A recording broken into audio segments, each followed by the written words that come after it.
Ganga Goya. Ya, oi. Un eloto. Ganga Goya.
Ya, oi. Un eloto. Ganga Goya.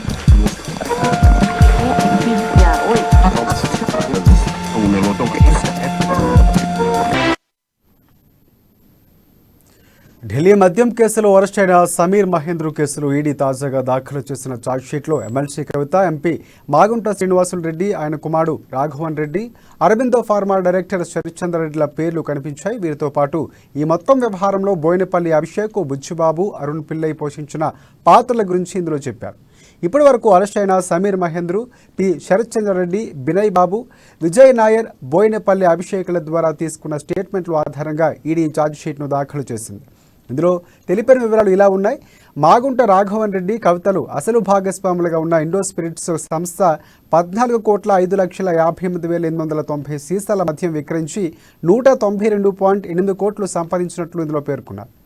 ఇదే అంశానికి సంబంధించి మరింత సమాచారం అందించడానికి ఫోన్ లైన్లో మా ప్రతినిధి ప్రణయ్ సిద్ధంగా ఉన్నారు. ప్రణయ్, చెప్పండి, ఈ వ్యవహారం ఎలా ఉంది? ఎంతవరకు దీనికి సంబంధించి ఛార్జ్షీట్లో ఏమన్నా నమోదు చేశారు? Thank you Rajasekhar. Delhi liquor scam కి సంబంధించి మరొకసారి ఛార్జ్ షీట్ అయితే నమోదైంది. దీంట్లో మహేందర్ సింగ్ పైన కూడా ఛార్జ్ షీట్ అయితే నమోదైనట్టుగా తెలుస్తా ఉంది. దీంతో పాటుగా ఢిల్లీ లిక్కర్ స్కామ్ కి సంబంధించి దాదాపు కూడా ఈ ఏదైతే లిక్కర్ స్కామ్ లో దాదాపు అనేక మంది ఇందులో లిక్కర్ స్కామ్ లో ఉన్నటువంటి నేపథ్యంలో చాలా వరకు మనం చూసుకుంటే కొన్ని కీలక అంశాలు కూడా ఇప్పుడు ఈ కొత్త ఛార్జ్ షీట్ లో కొన్ని కీలక విషయాలు అయితే వెలుగులోకి వచ్చిన పరిస్థితి అయితే ప్రధానంగా కనబడతా ఉన్నాయి.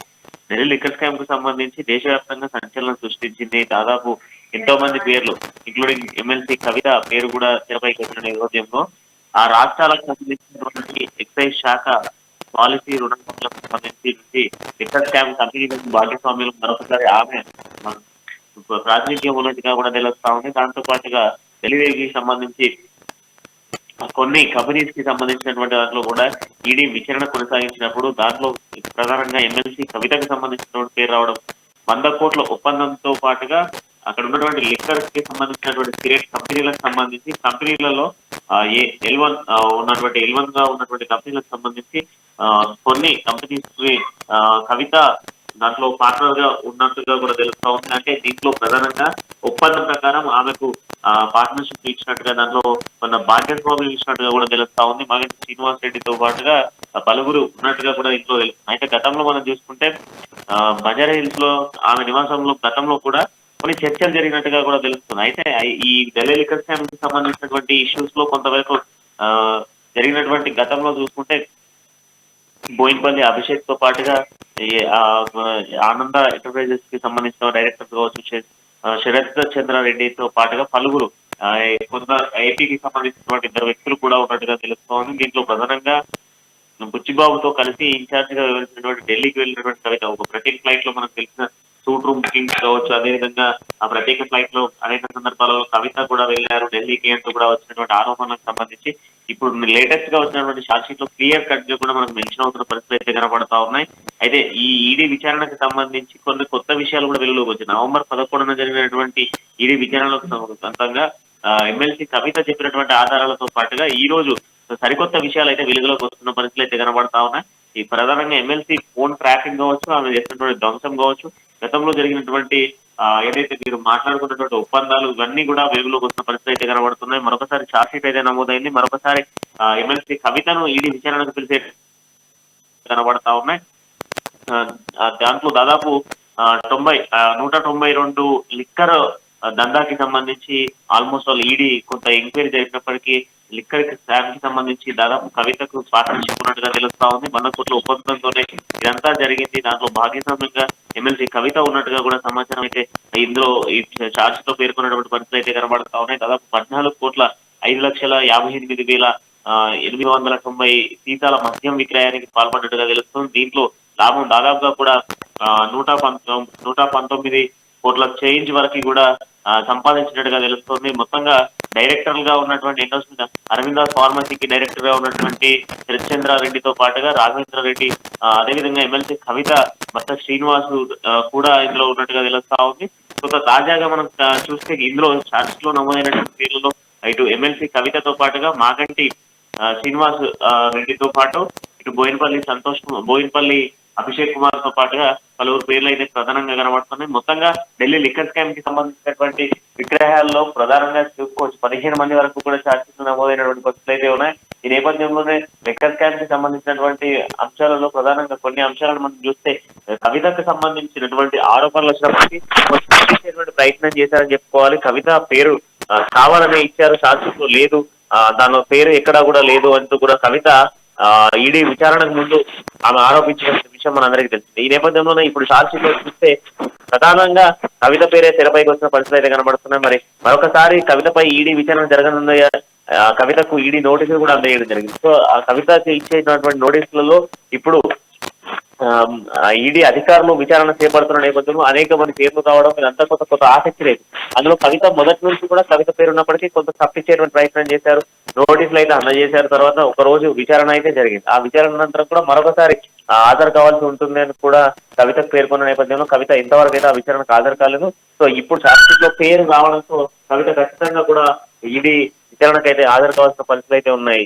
రాజశేఖర్ రైట్ ప్రణయ్, ఇప్పుడు చూసుకున్నటువంటి ఏమీ సంబంధం లేని దగ్గర నుంచి ఈరోజు ఛార్జ్ షీట్ పేరు నమోదవడం, మళ్ళీ తాజాగా ఇప్పుడు మరొక ఛార్జ్ షీట్ కూడా రావడం, మొత్తం అంటే రేపు జరగనున్నటువంటి అంటే ఖచ్చితంగా దీనికి సంబంధించి త్వరలోనే విచారణ కూడా ఉంటుంది. అయితే విచారణ నేపథ్యంలో మరింత కీలకంగా కవితకి అంతా కూడా చిక్కుముల్లో ఇరుక్కునే అవకాశం ఉంది అనుకుంటారా?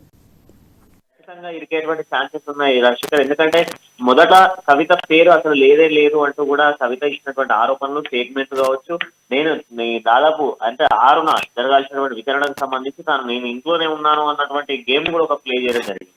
ఎందుకంటే ఒక బహిరంగ సభకు జగిత్యాల బహిరంగ సభకు వెళ్ళాల్సిన నేను వెళ్లకుండా వెయిట్ చేశాను విచారణ కోసము, అధికారుల నుంచి ఎటువంటి సమాచారం రాలేదు అంటూ కూడా ఒక గేమ్ ని ప్లే చేసిన విషయం మనందరికీ తెలుసు. సో ఈ నేపథ్యంలో అప్పటి నుంచి ఇప్పటి వరకు మా పేరు లేదు, ఎటువంటి సంబంధం లేదు అంటూ కూడా చెప్పడం జరిగింది.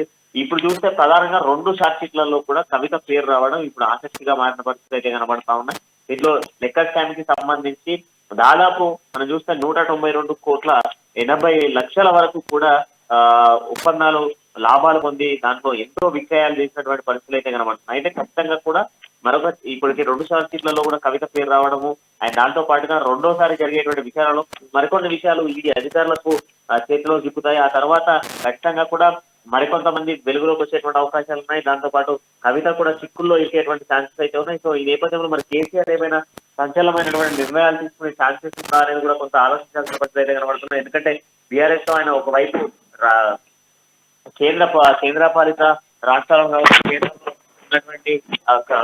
కేంద్రం స్థాయిలో ఉన్నటువంటి వివిధ రాష్ట్రాలకు సంబంధించిన వాళ్ళందరినీ కలవడం, మీటింగ్స్ పెట్టడం అండ్ దాంతో పాటుగా మనం చూసుకుంటే ఇప్పుడు పంజాబ్, హర్యానా ఇలాంటి రాష్ట్రాలకు సంబంధించినటువంటి సీఎంలతో పాటుగా మాజీ సీఎంలు, డిప్యూటీ స్పీకర్లను వీళ్ళందరినీ కలుస్తూ ఉన్నాడు. సో ఒకవైపు వాళ్ళతో సమావేశం అవుతున్నటువంటి కేసీఆర్ కు మరి కవిత పేరు రావడము ఇదంతా కొంత వివాదంగా మారేటువంటి పరిస్థితి కనబడుతున్నాయి. 2 ఛార్జ్ షీట్లలో కూడా కవిత పేరు రావడం పట్ల మరి కేసీఆర్ ఏమన్నా స్పందిస్తారా? కేంద్రం నుంచి ఒత్తిడి రాకుండా కవిత పేరు తప్పించే విధంగా ఏమైనా చేసేటువంటి ఛాన్సెస్ ఉందా? లేకపోతే కవిత మరి నా పేరు లేదు అన్నటువంటి కవిత ఇప్పుడు ఒప్పుకునేటువంటి పరిస్థితులు ఉన్నాయా లేవా? రెండోసారి విచారణకు కవిత హాజరవుతుందా లేదా? లేకపోతే ఒకవేళ కవిత రెండోసారి విచారణకు హాజరు కాకపోతే ఈడీ అధికారులు ఎలాంటి నిర్ణయం తీసుకోబోతారు, ఎలాంటి పరిస్థితులు ఉంటాయి అనేది మాత్రం కొంత ఆసక్తిగా మారేటువంటి ఛాన్స్ అయితే ఖచ్చితంగా కనబడతా ఉన్నాయి Rajasekhar. Right, thanks for updates Pranay.